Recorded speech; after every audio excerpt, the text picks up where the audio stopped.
E perché non proviamo a capire qual è il motivo per il quale noi possiamo dire la nostra come comunità politica, non solo come soggetto singolo?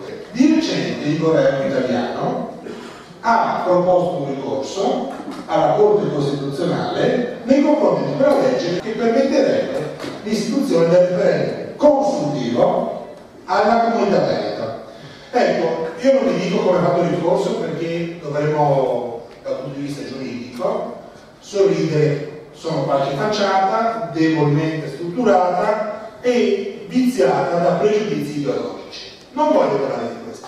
Voglio dire solamente come l'ordinamento italiano ci permette di dire la nostra contro lo Stato, per la comunità veneta, per quello che noi desideriamo.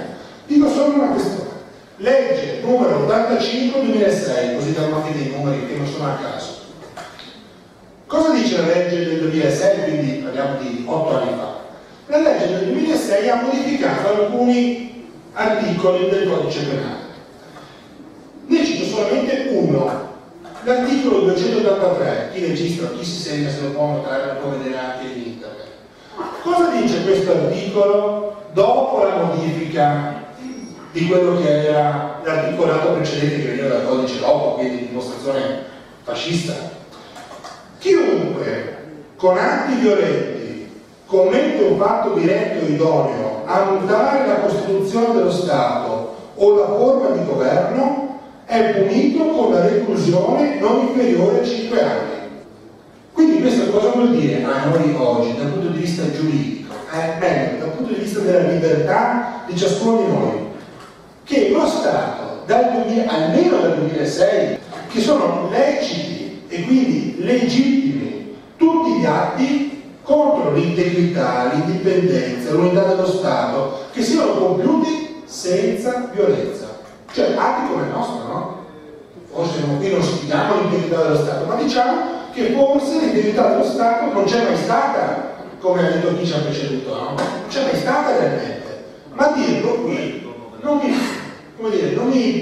mi configuro come conseguenza che fuori dalla prima porta forse ci sono 2 gendarmi che vengono a prendermi perché ho compiuto reato. No, dico, lo Stato non è mai esistito, l'integrità è una falla. Quindi tassello iniziale per dare un po' anche di concretezza giuridica. Il Parlamento italiano autorizza ciascuno di noi a dire ciò che ritiene più serio, utile, opportuno, progettuale per la vita sua, dei suoi figli, dei suoi nipoti, anche contro lo Stato italiano. Nessun problema. E allora la domanda sorge spontanea: perché se invece di una persona, Andrea Favaro, Alessio Morosini, potrei citare Gregorio Pilla che ci ha aiutato tutti quanti qui, non fosse una comunità a dirlo? Cioè, qual è la contraddizione? Forse che io posso dirlo solamente nella mia camera da letto con mia moglie e non posso dirlo in piazza come siamo qui con noi, non posso esprimerlo con un'urna, cioè con un voto segreto? Perché no? E invece il ricorso del governo contro la legge regionale è non puoi farlo, perché è anticostituzionale. E quindi dalla legge che ha modificato il codice Rocco, che ci permette di dire oggi quello che vogliamo contro l'integrità dello Stato, passiamo a dei fondamenti. I fondamenti sarebbero lunghi da recuperare, bisognerebbe citare benissimo e adeguatamente Rousseau, il male che ha fatto Jean Baudin, le preclusioni che ci ha dato John Locke. Io recupero una frase di un filosofo che di diritto e di politica se ne intendeva parecchio, francese, un po' più recente di quelli che ho appena citato. Jacques Maritain. Jacques Maritain, in un bellissimo libro, L'uomo e lo Stato, afferma: la gente normalmente preferisce dormire. La gente normalmente, non parlo di voi, ho detto, la gente normalmente preferisce dormire, punto. I risvegli, dice Maritain, sono sempre amari. Quello che il popolo, non la gente, il popolo desidera sono le occupazioni abituali. Andiamo a lavorare, sperando di avere un lavoro, andiamo a pranzo, usciamo con gli amici, andiamo a messa, sono le occupazioni abituali. La gente, torna alla gente, dice Maritain, vorrebbe ignorare di essere popolo. La gente vorrebbe ignorare di essere popolo perché è più comodo, perché è più tranquillo. E Maritain poteva dirlo erano anni di ricrescita, dopo la seconda guerra mondiale, il cosiddetto boom economico, ovviamente condizionato da risorse che noi non avevamo, ma che qualche altro Stato ci ha donato, ma oggi possiamo ancora dirlo. Possiamo ancora dire la gente vorrebbe ignorare di essere popolo? Io credo di no. La gente oggi desidera considerarsi popolo. Giuridicamente, qualche avvocato dello Stato, sotto ovviamente ordine o mandato del governo, vorrebbe precludere questo desiderio, cioè il desiderio di essere popolo. Andiamo su un'altra dimensione velocemente. Perché abbiamo questa Costituzione, cioè la Costituzione italiana, che per certi versi, forse adesso lo dirà dopo, articolo 2, articolo 4, tutti abbiamo il dovere di contribuire al progresso materiale e spirituale della nazione, ha degli elementi interessanti. Ma la Costituzione italiana, che molti dicono essere la migliore al mondo, la migliore, è realmente così? È possibile che ci fossero dei geni, che peraltro avevano l'età media di poco più di 30 anni, i costituenti nostri, da partorire un testo normativo equiparabile, secondo alcuni, a testi sacri come la Bibbia? Non sto scherzando, perché basta sentire insigni, professori e giudici della Corte Costituzionale tradotti in tali versi, che non hanno problemi a equiparare la Costituzione a un testo biblico. Non è così, ma non lo dico io, lo dice Padre Pio della Civiltà Cattolica su un testo spettacolare su come è nata la Costituzione italiana. La Costituzione italiana nasce in poco più di un anno, perché a dicembre del 47 è approvata, il 1 gennaio del 48 entra in vigore, da gente che bene o male si accavava col diritto, alcuni professori giovani, professionisti, ma la stragrande maggioranza era ignara di quello che erano i discorsi giuridici di fondamento, ma per un semplice motivo, perché c'erano i carri armati degli alleati che avevano minacciato o la Costituzione la fate voi o la facciamo noi, appunto, non è che ci fosse tanto da ragionare, perché i giudici della Corte adesso ci mettiamo 10 giorni per eleggerli. Lì non c'era il tempo, c'erano i carri armati fuori, quindi era un testo sotto minaccia, ma lo si vede benissimo, basta leggere l'articolo 41. La proprietà privata, l'iniziativa è libera, ma non è libera, perché ci deve essere il fine del bene comune, ma il bene comune chi lo decide? Non lo dice, però sei libero, però non sei libero, perché è un compromesso la Costituzione italiana. Questo lo sappiamo tutti, no? Un vero e proprio compromesso. E come tutti i compromessi sta bene finché ha un fine operativo, cioè uscire dalla seconda guerra mondiale, costituire una repubblica. Ma quando questa dimensione, questo fine operativo vengono a mancare, nel 2014 questo fine operativo è mancante, non ha più il senso di essere un compromesso scritto su carta, non ha più senso di essere. E allora potremmo parlare di Costituzione scritta, Costituzione materiale, ma alla fine di conti parliamo di noi. È possibile che un testo, mettiamo che sia stato approvato dai nostri, vista l'età media qui, nonni, qualche padre e qualche bisnonno, mi pare di poter aver preso tutti quanti, valga per noi, i nostri figli e i nostri nipoti? No, è molto semplice, non vale più il contesto. E quando l'articolo 5 mi dice che deve essere rispettato il principio di integrità territoriale, no?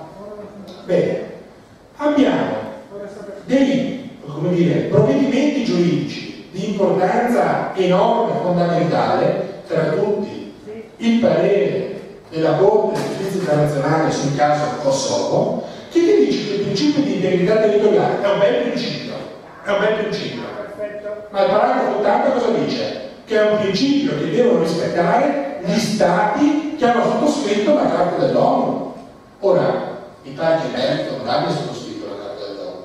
E allora, perché dobbiamo limitarci all'ordinamento costituzionale? Alziamo lo sguardo, alziamo la palla, l'ordinamento internazionale. Come si costituisce l'ordinamento internazionale? Si costituisce su base pattizia. Cosa vuol dire base pattizia? Che se io metto d'accordo con Fabio, allora l'accordo nostro ha vigore per me e per Fabio, giusto? Ma se io con Fabio non sono messo mai d'accordo, non ho mai conosciuto prima, Fabio non può venire a dire a me, guarda che tu devi stare al rispetto del principio di integrità territoriale, non lo può dire, perché io e Fabio parliamo due lingue diverse, in questo caso per Dio no, ma mettiamo per ipotesi, siamo su due mondi diversi, Taiwan e mettiamo Bulgaria, sono due paesi completamente diversi. parlano tra di loro solo perché chi del Taiwan autorizzato e chi della Bulgaria si è messo d'accordo. Quindi il principio di integrità territoriale, non lo dico io che poco più di qualcosa ho studiato, non dico molto, ma lo dice la Corte internazionale sul caso Kosovo.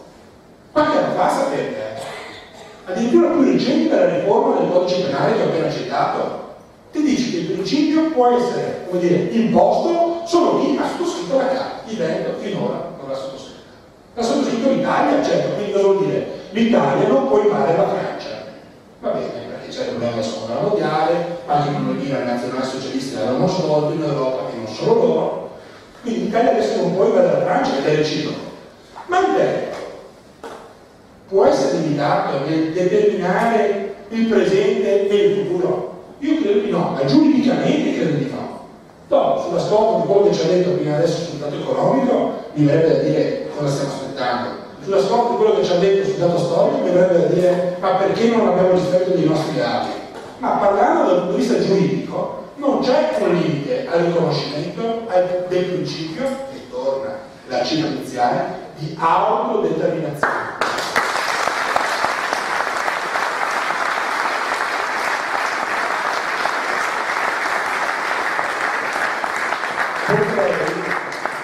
Se gli organizzatori mi lasciano qualche tempo, devo.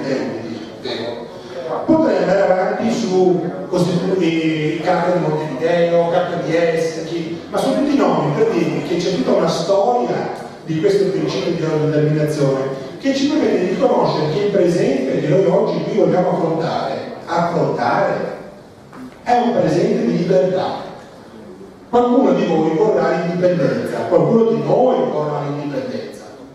Io parto da un presupposto. Io desidero che ciascuno di noi possa dire quello che sente, in ogni sede. Potrà dire sì, potrà dire no, potrà dire yes, potrà dire no, ma possa farlo. E il diritto lo permette. Tanto è vero che quando ci dicono alcuni professore di diritto internazionale, parlo della scuola di Oxford soprattutto, ci dice guarda che il principio di autodeterminazione deve avere dei criteri. E ancora negli anni 70 ti dicevano che il criterio principale è che ci fosse un popolo a chiedere questo principio di autodeterminazione. Allora io condivido quello che dice l'amico Cavallini, condivido quello che dicono altri personaggi che si sono occupati della storia del popolo greco. Ma a prescindere da questo,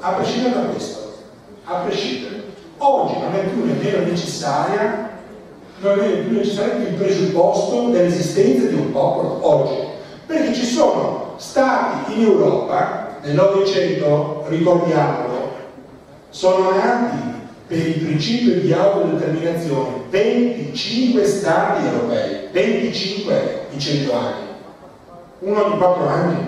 Di questi qui 21 in termini pacifici. Quindi parliamo di una percentuale enorme e all'epoca si credeva quale presupposto necessario la presenza di un popolo. Ma poi questo presupposto è stato superato. Basta vedere l'esempio della Repubblica Ceca e la Repubblica Slovacca. Non erano insieme.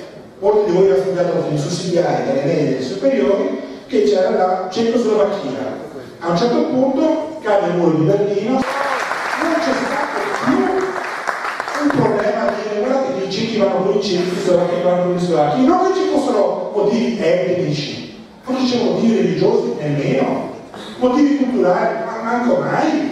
Hanno deciso, peraltro i parlamenti, proprio tranquillamente, guarda, tu stai a casa tua, io sto a casa mia e siamo presenti tutti quanti, e infatti ci vorrebbe l'economista qui, potremmo passare la parola, soprattutto la Repubblica Ceca ha goduto, nota bene, perché è interessante questa roba qua.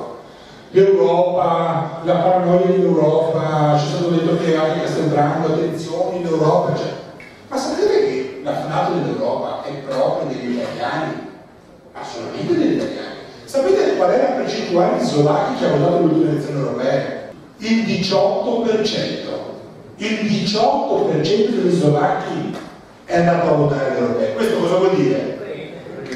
No, arrivano i finanziamenti, ma per il resto noi tutte le noi ministri esteri lottiamo, sono tutte questioni che vedete che sono di stretto giro, di stretto carico. bisognerebbe dire su tutte questioni, ma lì da giuridico passo al politico, che è un terreno a me estraneo, questioni di vecchio, di passato. Allora faccio un esempio molto semplice. Qualcuno dice, e anche in famiglia nostra, nella mia famiglia mio padre mi ha obiettato: ma dai, lo stai facendo? Perché perdi ore e ore a studiare questo tema, ti confronti con tutti quanti gli altri, le letture in francese, tedesco, in inglese? Ma tanto siamo stata così la Repubblica. Io ho detto: guarda qua, facciamo così. Quindi, lo storico potrebbe confermarlo, c'è stata gente che abitava almeno da 1500 anni, almeno, proprio per un periodo più, diciamo già, con verenza, che cominciava ad essere quello che è. Guardi, la fase repubblicana è un'inizia rispetto a tutti i tempi precedenti. E tu mi insegni, caro papà, che ci sono degli elementi trascendenti e degli elementi contingenti, che il padre mi ha sempre insegnato questa roba qua. L'essere dentro lo Stato italiano è un elemento contingente. Ieri non c'era, oggi c'è, domani non si sa. E io non è che rimango favolo solo dentro la Repubblica Italiana. Io sono Andrea Favaro a prescindere dallo Stato. Perché o lo Stato è a servizio di Andrea Favaro, o ad Andrea Favaro dello Stato non interessa. Punto. Noi abbiamo capito, e questo devo dire grazie alla Chiesa Cattolica, che la persona vale più dell'organizzazione. Cioè non esiste un valore che possa durare, non dico a te che ovviamente non scappare applauso, ma il nostro organizzatore di questa sera, non esiste una cifra che possa dire quanto vale FIBA. Non c'è. Mentre per adesso abbiamo visto dei dati che ci dicono quanto vale il Stato italiano. Le due dimensioni sono incommensurabili. Io valgo più di tutti gli stati messi insieme. Questo è l'insegnamento personalista, dobbiamo usare, che la Chiesa Cattolica ha diffuso. Talvolta poi prende alcune sbagliate, ma perché la Chiesa Cattolica è divina e anche umana.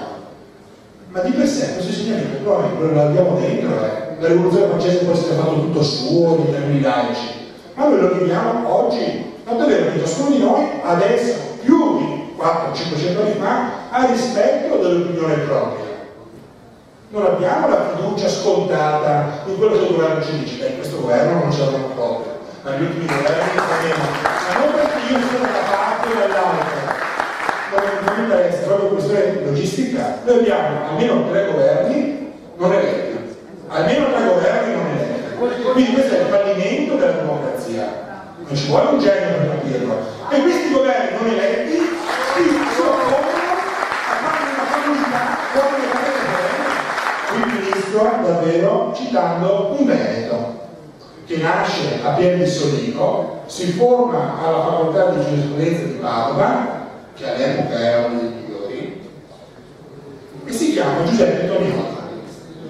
Sul rapporto democrazia e referendum. Sapete cosa dice Toniolo? 1897, sembra che sia detto ieri o domani. Perché il ricorso alle popolazioni sotto forma di referendum è una specie di protesta contro l'attuale sistema di rappresentanza, il quale, poggiando falsamente sopra le maggioranze numeriche di una popolazione atomizzata, questo è, siamo atomi, siamo monadi, bidai, pensi che viaggiamo, nessuno ha una divisione di comunità. Appena noi chiediamo una comunità, no, non puoi farlo. Allora, il referendum è una forma di protesta contro l'attuale sistema di rappresentanza, il quale, poggiato falsamente sopra le maggioranze numeriche di una popolazione atomizzata, e per ciò stesso, sentite se non è scritto ieri, facilmente travolta nelle elezioni da pochi più influenti e carismatici, no, riesce a costituire delle assemblee le quali raramente interpretano i veri pensieri e sentimenti dell'intera popolazione. Secondo voi il Parlamento italiano interpreta i nostri sentimenti oggi? E ieri? Si chiede oggi, dice Toniolo nel 1997 per la Bibbia nel 2014 a settembre, si chiede oggi di interrogare direttamente su questi temi gli elettori stessi, appunto come correttivo contro gli eletti. Che male ne ha detto il mandato.